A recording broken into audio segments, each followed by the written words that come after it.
नमस्कार दोस्तों, स्वागत है आपका हमारे YouTube चैनल भारतीय पूजन पर। दोस्तों, आज हम आपको करवा चौथ की व्रत की कथा सुनाने जा रहे हैं। दोस्तों, यदि आप हमारे चैनल पर नए हैं तो चैनल को एक बार सब्सक्राइब जरूर कर लीजिए। आज हम आपको बहुत ही महत्वपूर्ण व्रत करवा चौथ के बारे में बताने जा रहे हैं। एक ऐसा व्रत जिसे करने से सुहागिन महिलाओं के पति की आयु दीर्घ होती है। जो हम कथा आपको सुनाने जा रहे हैं, जो भी इस कथा को श्रद्धा भक्ति से सुनता है उस पर भगवान गणेश की विशेष कृपा होती है और उसके पति की आयु दीर्घ हो जाती है। आइए सुनते हैं करवा चौथ के व्रत की कथा। एक साहूकार के 7 लड़के और एक लड़की थी। एक बार कार्तिक मास की कृष्ण पक्ष की चतुर्थी थी, यानी कि करवा चौथ पर सभी बहुएं और बेटियों ने करवा चौथ का व्रत रखा। रात्रि के समय जब साहूकार के सभी लड़के भोजन करने बैठे तो उन्होंने अपनी बहन से भी भोजन करने को कहा।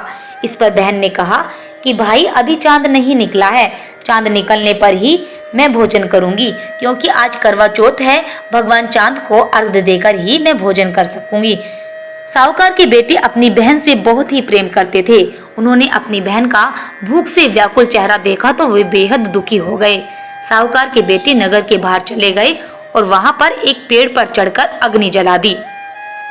घर वापस आकर उन्होंने अपनी बहन से कहा कि देखो बहन, चांद निकल आया है, अब तुम उन्हें अर्घ्य देकर भोजन ग्रहण कर लो।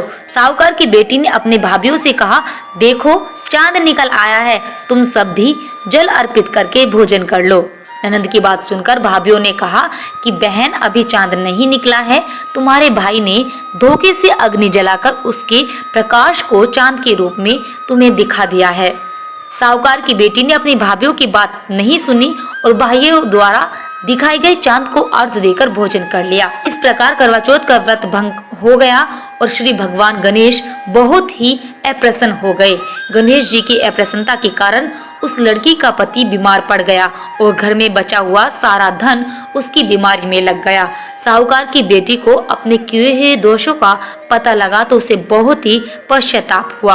उसने गणेश जी से क्षमा प्रार्थना की और फिर से विधि विधान पूर्वक गणेश चतुर्थी यानी कि करवा चौथ का व्रत करने के लिए कहा।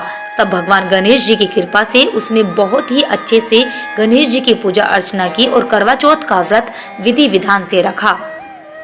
इस प्रकार उस लड़की की श्रद्धा और भक्ति को देखकर भगवान गणेश जी ने प्रसन्न होकर उसके पति को जीवन दान प्रदान किया। इस प्रकार उस लड़की और उसके पति को धन संपत्ति और वैभव से भगवान गणेश ने संपूर्ण कर दिया। इस प्रकार ये कथा पूरी होती है। जो भी महिलाएं इस व्रत की कथा को सुनती हैं उनके पति की दीर्घ आयु होती है। बोलो भगवान गणेश की जय।